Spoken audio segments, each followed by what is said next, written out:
some of the public universities are providing testimony to the Appropriation Committee on the Senate side. And essentially our goal is to talk about how the state's budget issues have affected public higher education, and in my case I'll talk about Illinois State University, what we've done to try to manage the downturn in state support, and what the future looks like for the campus. So what is the problem right now, and how is it impacting your university? State funding for public higher education has been flat.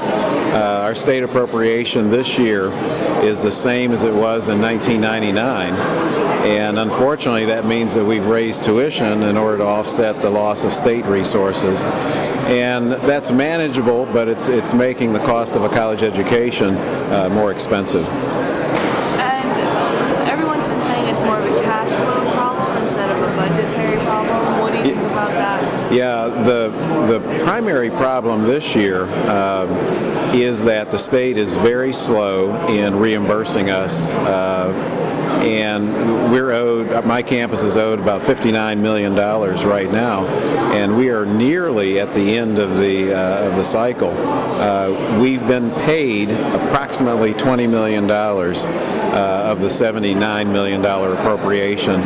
Fortunately, we have tax revenue tuition revenue that we can use to pay our daily operating bills. Otherwise it would be very difficult, but it's manageable, but not the best way to run a large enterprise. That's a huge number that you're missing. How does that impact your school? Well, fortunately, our total budget is about $380 million. Only $80 million of that is in state money. So we have other fund sources that we can use to continue to function day by day, and fortunately those dollars are there.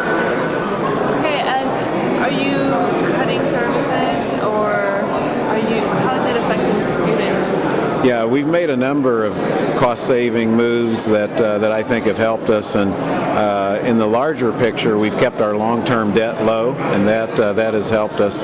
We're also under a hiring freeze. We have close to 200 vacant positions. Last year, we didn't provide salary increases for faculty and staff. We did very modest cost of living adjustments this year.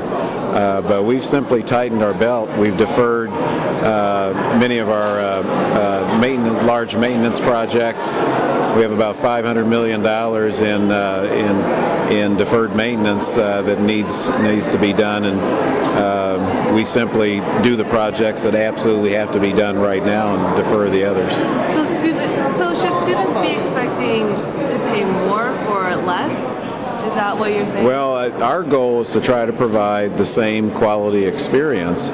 And from the student perspective, what that means is, as the state's investment declines, tuition increases will have to offset that loss of state funding. And that's the nature of the business.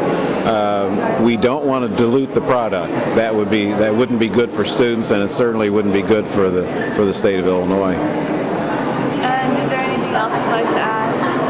No, I think I understand that the state's financial difficulties. Public universities, I think, have done their part to try to help the state. We've certainly picked up many of the costs that the state reimbursed us for previously.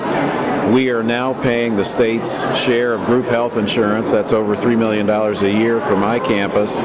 And we pay for veterans' tuition waivers. That's also over a $3 million charge. We're providing more financial aid for families that make under $25,000 a year. In fact, we're providing more financial aid this year than we ever have in history.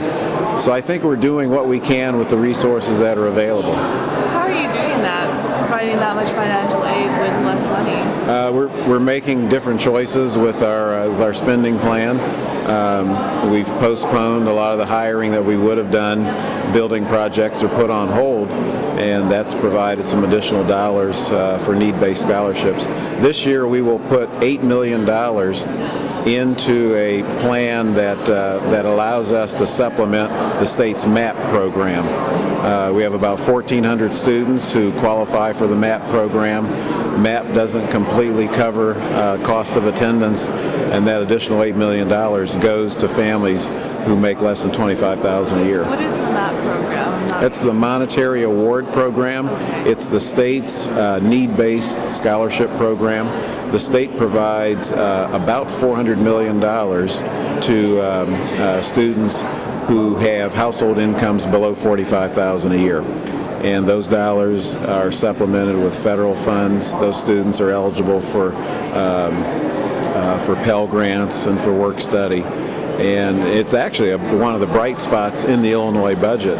Illinois has the third largest need-based scholarship program in the country, and it's a very valuable resource for students and their families. And what do you hope to accomplish today with your testimony?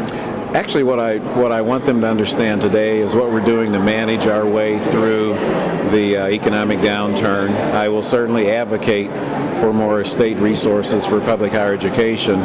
The funding declines are such that it's making it difficult for families to afford a 4-year degree.